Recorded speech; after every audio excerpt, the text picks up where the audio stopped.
La chronique juridique, une présentation de Ratel, avocat et notaire. Un cabinet reconnu pour la qualité de ses services, l'originalité de ses solutions préconisées et surtout, le talent de ses plaideurs. Et ce, depuis maintenant 50 ans.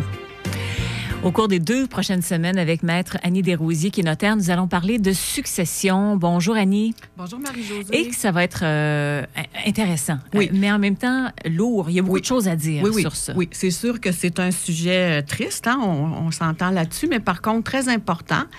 Je vous dirais en matière de succession, la première règle, ce serait de prendre au moins le temps avant de faire quelques démarches, que ce soit au niveau des biens du défunt ou de la défunte.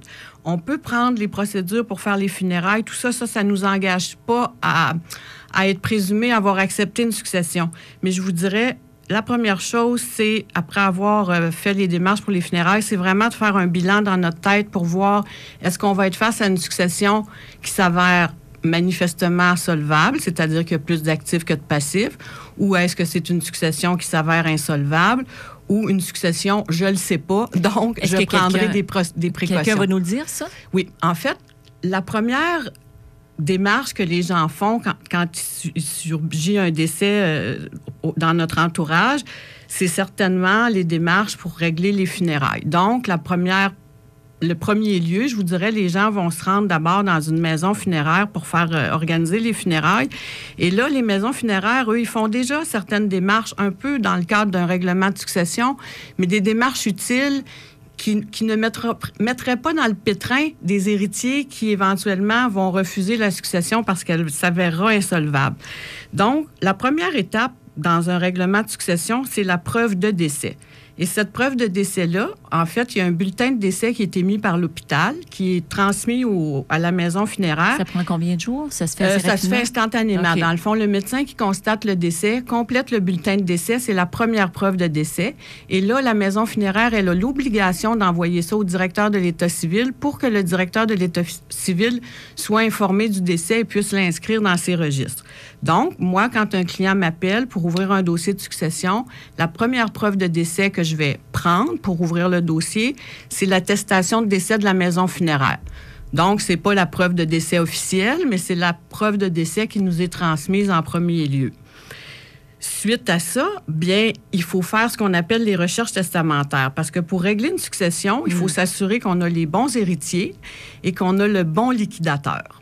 Parce que parfois, c'est clair, ça, avec un testament, et parfois, ça ne l'est pas. C'est ça. Donc, ce qui m'amène à vous dire de quelle façon on peut retrouver les volontés du défunt. On va faire ça, Annie, et on le voit, le temps file, on a tellement de choses à vous dire, mais on poursuit le sujet de succession avec Annie Desrosiers. Dans quelques minutes, la chronique juridique.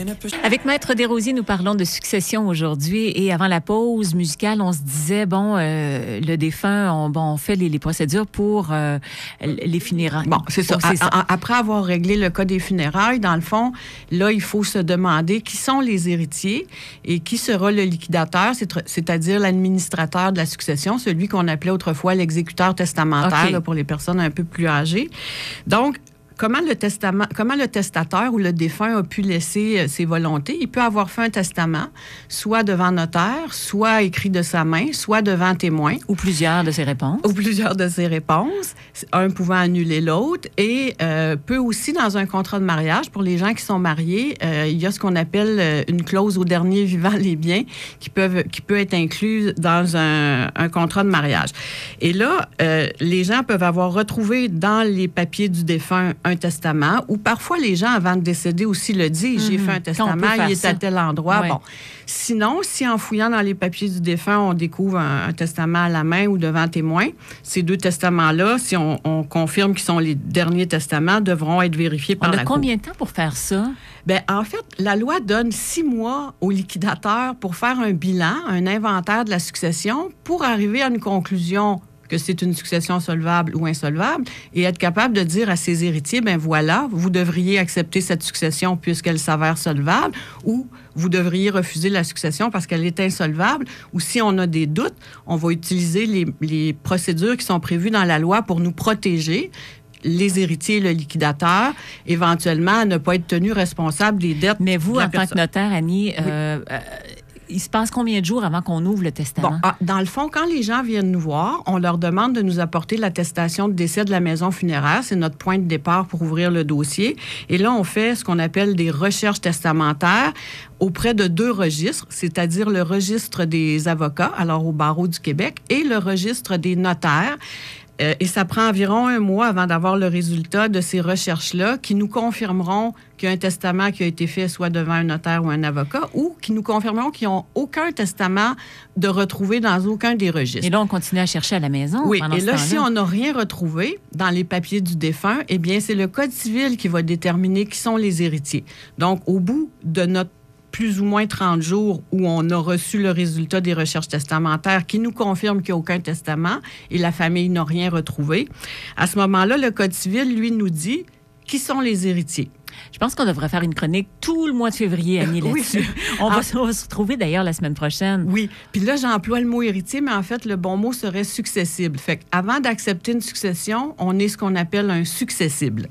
À suivre. Oui. On est là lundi prochain. Oui. On continue sur le sujet. Merci beaucoup, Maître Desrosiers. Bienvenue. La chronique juridique vous a été présentée par Ratel Avocat et Notaire. Conseiller, négociateur, plaideur, médiateur. Un seul appel pourrait vous éviter bien des soucis. 450-759-5151.